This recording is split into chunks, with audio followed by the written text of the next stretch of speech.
Hello, welcome back to the channel, guys. It's been a while, and yeah, lots to talk about. And the big one, I think, mainly is around the Isak injury. Man, what a shame. As soon as you felt that after that goal, that finally Isak can start a run of form, and finally, kickstart his season, if you will. And yeah, it was just unfortunate. I don't think at the time I was very pissed off with the Van de Ven, but looking back at it, man, as a defender who's played football for years as well, there's no malicious intent there. I don't believe it was just you have to go for the block.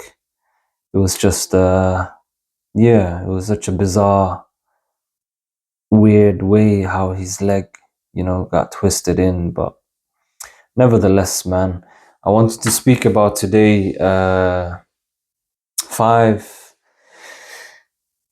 transfers that we should look into now in January that will bolster our squad. And yeah, the title, I'm still yet not giving on the title. Call me deluded, We're going to win the quadruple every season for the next 55 million years. call me what you will, but man, I still think there's a lot of games to be played, and there is a lot of shocks and surprises that are gonna unfold during the season. But Arsenal, kudos to them, man. They're looking strong, they're looking good, they're winning ugly, which is a sign of champions to be. But yeah, should we go on with the five key players that I've listed out for January signings? Obviously, some are gonna be harder to get in January because no club wants to sell the key players in January, but I've listed down these five which are realistic, and with number one being the obvious, I believe, Mark Guehi. Man, we are in desperate need of a defender. Ibrahim Konate, I mean, for all of the bad form he's had in the run of games that we were losing, I think a part of it is due to no rest as well and lack of rotation for the players, and sometimes that could lead to complacency as well. You know that you're gonna start every game, so there's no hunger, there's no drive, there's not that competition between you that I want to put my body in the line, impress the manager, give everything. Of course, I'm not saying that he doesn't do that, but it's easy to fall into that. And it's the same for Van Dijk, man. And Van Dijk is not getting any younger, so Marguehi would definitely sort out a lot of our defensive issues. I don't think he alone will revolutionize our defense like Van Dijk did a couple years ago, but I believe that would be a step in the right direction, and another extra body that we so desperately need at this current time. Even I think he would even solve, our first phase of playing out through the first phase of press. Ibrahim Konate is not the worst passer, but Marguerite, he's a definite improvement, man. I've seen a couple of Palace games, and over the years, he's good with those diagonal balls, long balls, switching, flanks like Van Dijk usually does. But he's very underrated when it comes to passing through the lines, and that leads me into the second one. And this one is a bit more, I think, for the summer. But man, I would love this guy in our team, bro. He would literally level us up, and that is Nico Schlotterbeck. I believe that's how you pronounce his name, but what a player, man. What a player. When you think of the term ball playing defender for all you Football Manager fanatics. This is personification of it, man. This is the true definition of ball playing defender.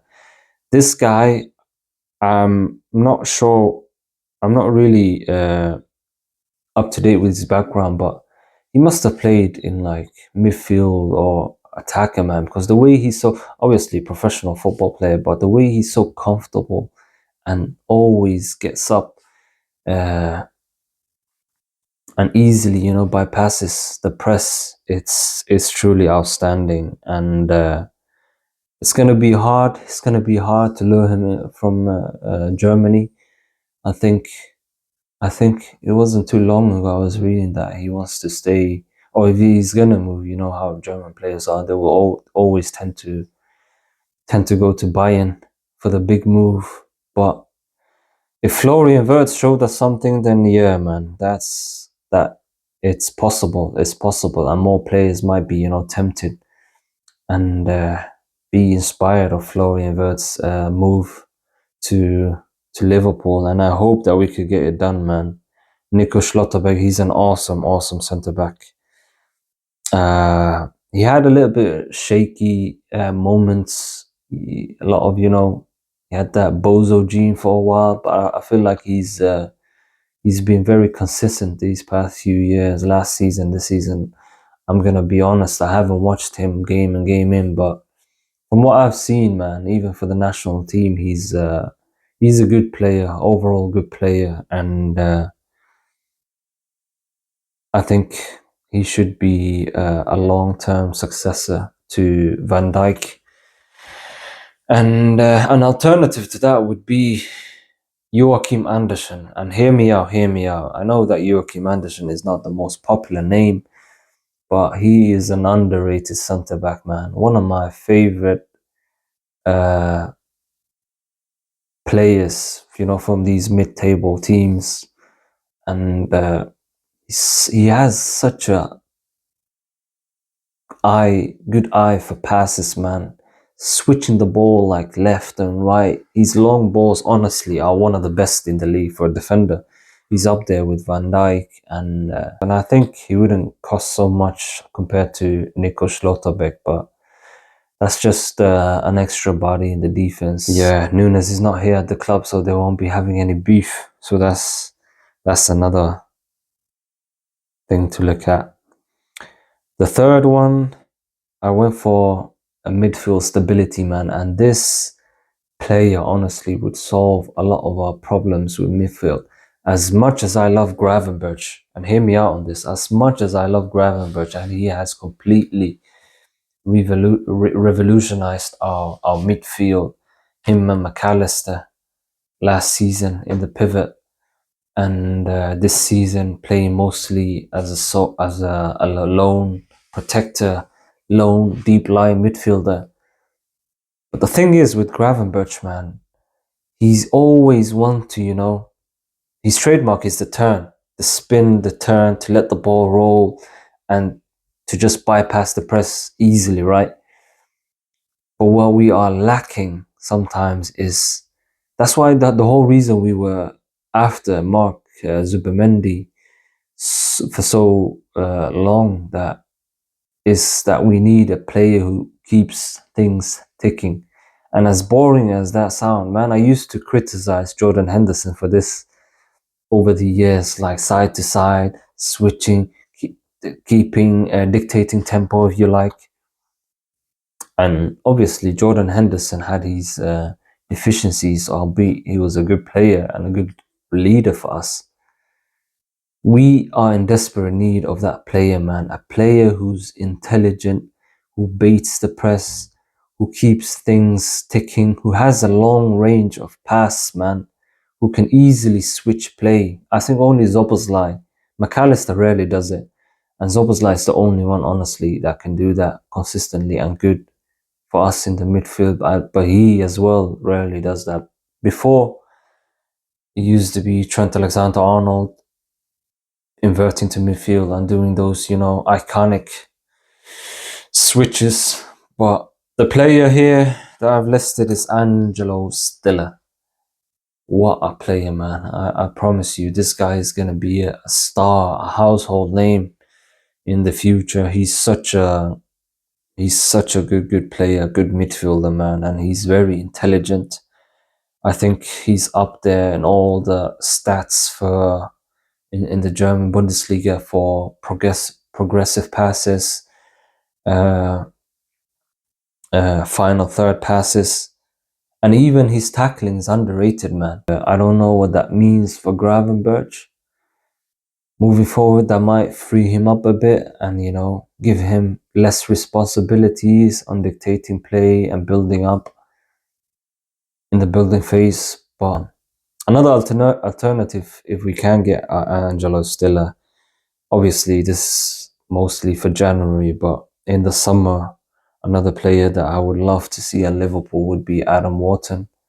Man, would he bring so much to this team. Adam Wharton is a special player, man.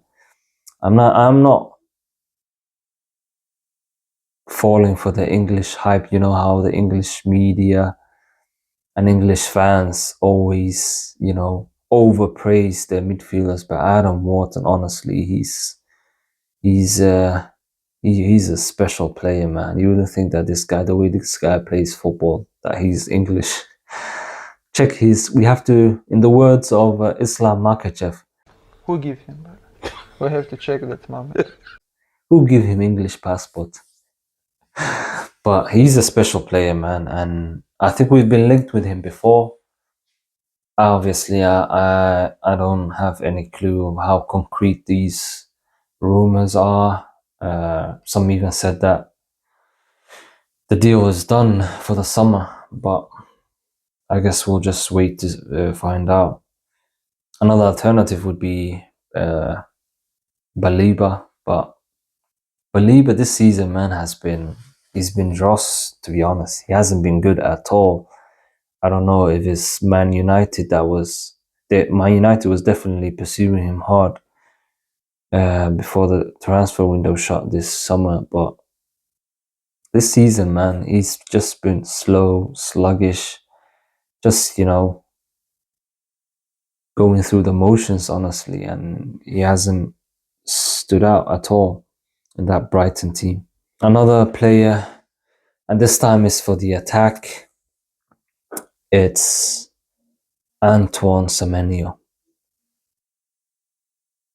And I know saying this at this time, man, that he's close to joining City. I think it might be done already.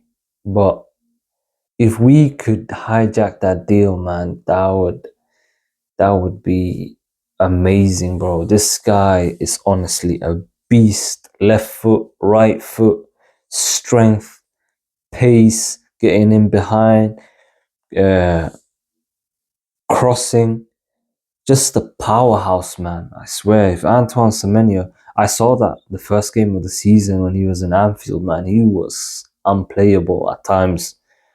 And this season, he's off to a brilliant start so far.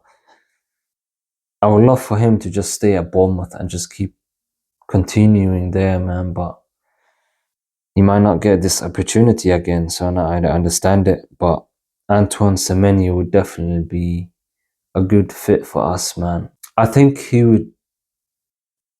would be better for his career if he joined Liverpool. And I'm not only saying that as a Liverpool fan, but also as, looking at his career pathway, man. He would be starting week in, week out for Liverpool. On the left-hand side, we only have Florian Wirtz there doing shifts there at the moment. Okay, Hugo Ekitike, if Isak was available, could maybe play there. Chiesa literally gets no chance. And Gomoa doesn't seem to be ready, and Slot doesn't seem to trust him. I think alone would be good for him. Who else? Gakpo is injured at the moment. Szoboszlai can play there, but I don't think Arne Slot prefers him there. So Antoine Semenyo will literally have a easy pathway to the starting 11, man, and be starting there most games. I don't know. let's see how it unfolds, that whole Semenyo situation.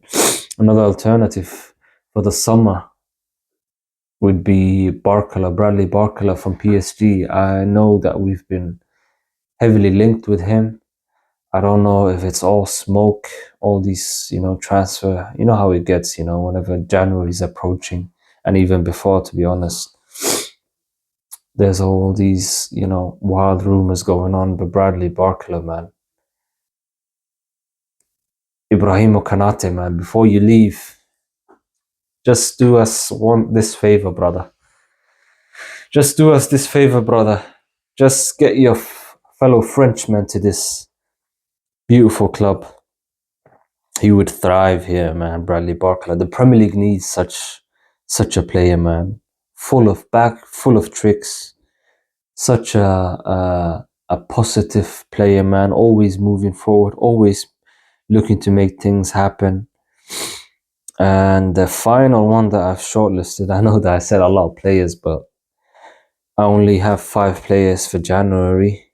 That is Marguehi, Nico Schlotterbeck, Angelo Stiller, Antoine Semenyo, and the final one being Elliot Anderson.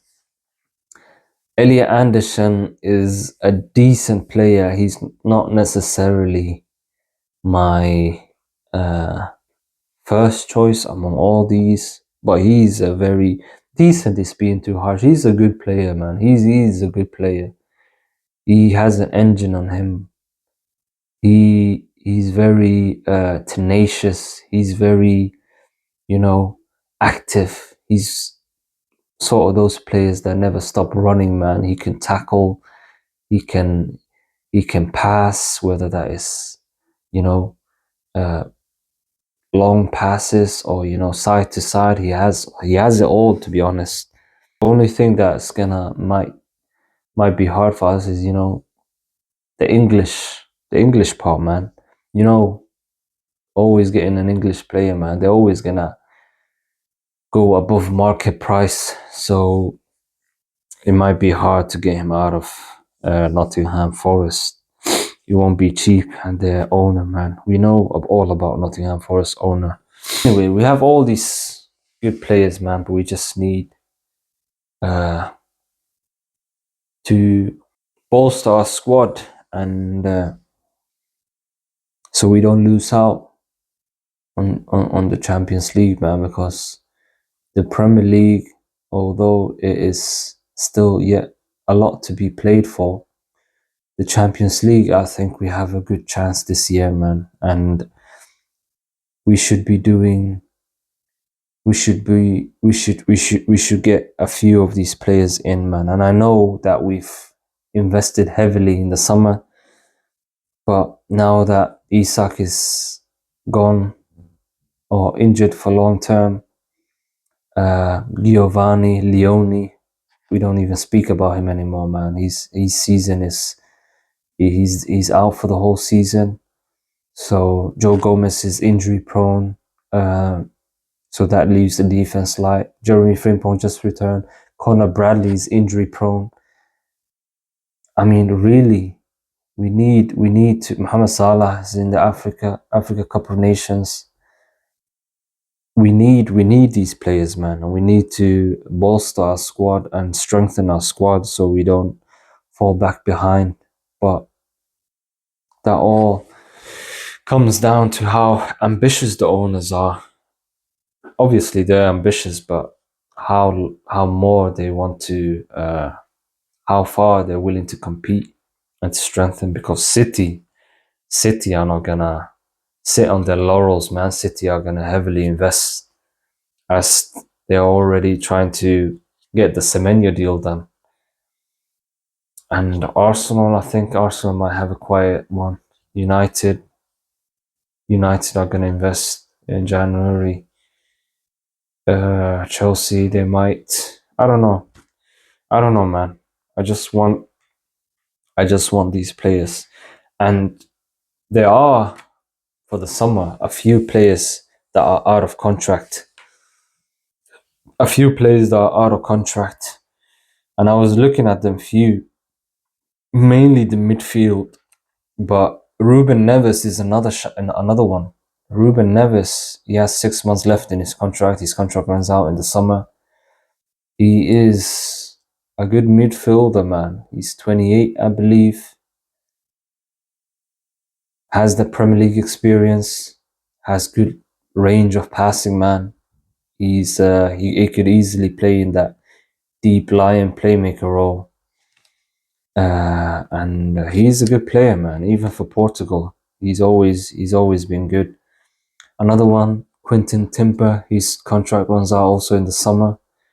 The twin brother of Jurriën Timber for Arsenal. Man, I'm gonna admit I haven't seen a lot of him. I haven't watched a lot of games, but what from the little bits and pieces I've seen of him, he seems to be a very aggressive midfielder, man. Like his brother, he's obviously composed on the ball when the team has possession, but out of the possession, man, he's front-footed, he's aggressive, and I need that in my team. I need that front-footedness. We haven't had that since Fabinho, man, and we need those aggressive players. We can't be a nice team to play against, man. We need to be, as Jurgen Klopp said, we need to be a team that no one wants to play against. And with the way things have been going with Arne Slot this season, we've been very, casual, lax, soft, and just, no urgency really behind the team. So I think he would bring that in magnitude. And Upamecano is another one whose contract. I don't know how Bayern München are letting him go. I think he might want to explore a new challenge. But Upamecano, if Ibrahim Konate doesn't renew, man, I say let's get Upamecano done. He's a brilliant player, man. I think he has the Bozo gene as well as Konate, but I think I haven't seen a lot of errors from him this season. And he would complement Virgil really well. So those are the 5 players I think we should go for this January, and the players that I hope we sign in the summer of 2026, inshallah. Let me know in the comments who you want Liverpool to go for in the summer and in January. And yeah, I'll see you on another one. Peace out.